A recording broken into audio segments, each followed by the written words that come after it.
Hello and welcome to RealTrainerTV. We are here to give you an insight into sport activities in your area across the UK and to help promote local coaches and trainers who are responsible for turning people's dreams and goals into reality. To be a real trainer means you have had the right skill, knowledge, experience and patience to make you the ultimate training partner and leader to keep your members motivated and inspired. RealTrainerTV. Real trainers, real people, real results. We are about to explore the martial arts of Taekwondo with Master Odelli, who teaches in Luton and London areas.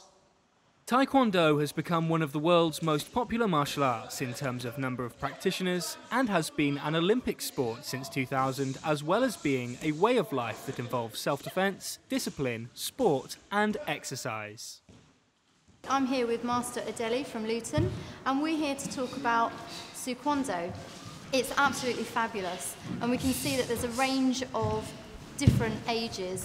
What's the youngest age that you would take on? Well, I actually start pupils off from 5 years old.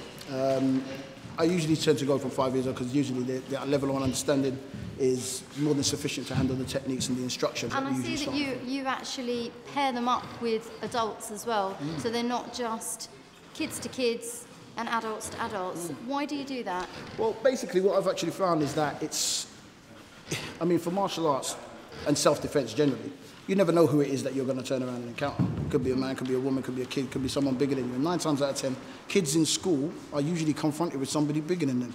Right. So putting them up with an adult actually helps prepare them mentally for things that they might actually encounter. And also as well, the adult can actually take care of the actual child, so they're never in any danger because the adult can actually always control the situation. So no matter how many kicks and punches are actually being thrown as hard as the child may like, the adult is actually able to then deal with them, block them, and keep the child safe. Whereas if it's 2 kids, you tend to get like little accidents happen here and there, but it works out quite well. What I do is I lift, I bend my stance, and I press that into my hip. Yes? So when I run back, and stop, boom, I take this impact, then I lift it up, because the punches are coming. Yeah? That's how it is. If it's down here, the person kicks too low, you break it in. So it must sit higher into your hip, where your belt is. Yes? There. Bang. Let's go. You guys.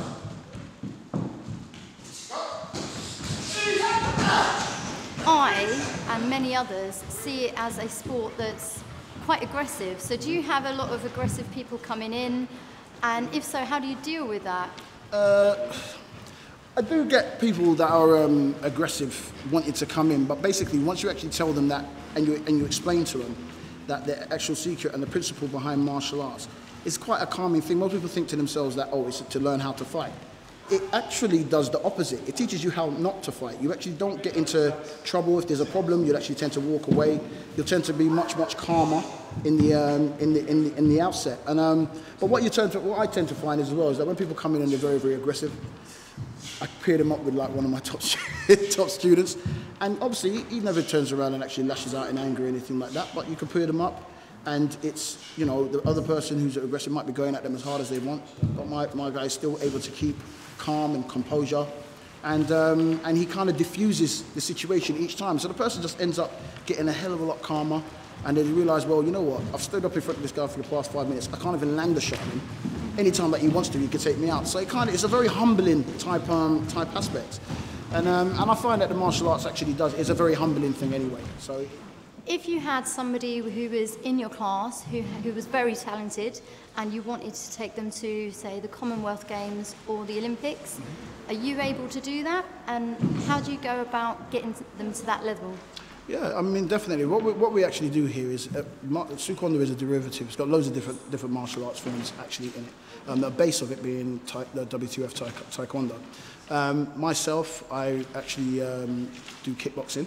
I'm part of a WACO, World Amateur Kickboxing Organisation's governing body. And anybody that wants to actually compete in kickboxing, they can turn around and actually go straight from here. We can enter all the actual open tournaments and such. But anybody who wants to go into like Olympic Taekwondo or Commonwealth or compete in the Commonwealth Games, under Chung Sung Moo Sul, there's another instructor as well who teaches a very, very similar martial arts to what I do here. He's also got the license to actually train and is still recognised under the WTF GB. And what happens is once a year, the WTF, they actually have an open styles tournament. And what it is anybody who wants to actually compete and actually get, wants to go all the way, as it were, then we basically train them up here. And then when all the competitions actually come out and stuff like that, if by any chance I can't happen to be there, then the other martial arts instructor who's actually available, who's actually got the license to work with WTF, he would actually take them on and actually go to these actual tournaments, and we get the results, and then they come back here and they do all their training here.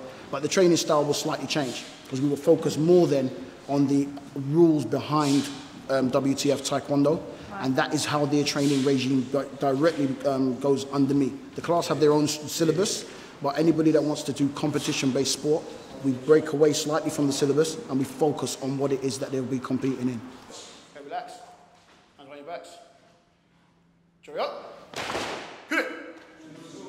Jimmy. Pledge. My pledge to train both mind and body in the art of Soo Kwon Do, to always have integrity, to be in harmony with my fellow man, to know the rules of Soo Kwon boxing and instructor, to always put the interest of others above myself. Tenets. Rico. Courtesy. Integrity. Self-control. Perseverance. Courage. Okay, sure. Going back. Good. How do you stay one step ahead of who you teach and actually stay very motivated for yourself? Well, I mean, thank you very much. I mean, I'm fairly fit. I'm not as fit as I used to be. I'm not as young as I used to be. But what I actually find actually happens is, I mean, these guys here, I work alongside with them continuously. They're younger than me, a lot of them, so they keep pushing me as well. And I want to do. It's all about quality. Yeah, you want to get you want to make sure that the people that you're training have the best knowledge and the best techniques that you can possibly give them. And so you actually put in your own homework. You'll make sure that you're continuously learning. I myself go and learn from other martial artists and stuff like that as well. And then what I actually find is I can implement certain techniques and stuff into this, migrate it from them into this martial arts, so they keep getting the benefit of what it is that I actually learn. So I haven't stagnated my own learning. Yeah. Okay, I've been doing martial arts 26 years and I'm still learning. Can you imagine? But at the end of the day, that is the way that I actually do it. I still enjoy the martial arts. I'll do it till I can't do it any longer. And it's been very, very rewarding in all other aspects of my life as well, which is one of the reasons as to why I do it and why a lot of the guys actually come here. They've got all types of problems actually going on.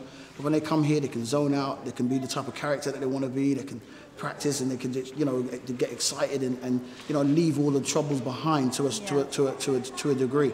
And that's the way that I just love that feeling. I believe that my skills are God-given, and I just love giving back to people. If I can help even one person, I've always told my students here, if I've not got one dedicated student, I'll keep my classes running. I started martial arts at the age of 10, and my first martial arts class was in this very same dojo. Okay, and it's I'm not sure if you're aware, but it is a local church-run based hall.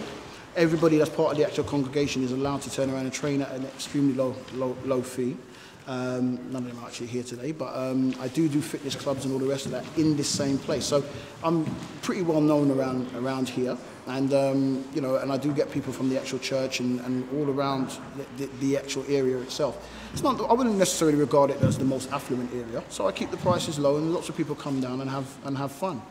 So that's what I like to try and do. I always try and give back. Well, because this place helped raise me, so I give a little bit back to help improve the actual area. That's what I try and do.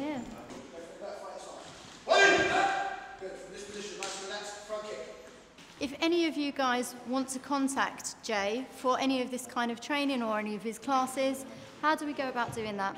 A phone call on 07407 39 00009.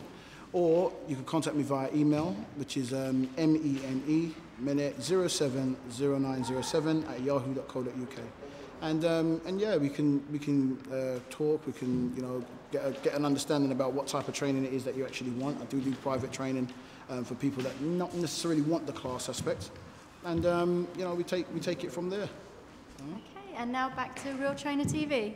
If you are a coach or trainer and would like to be featured on RealTrainerTV, go to RealTrainerTV.com and register your interest.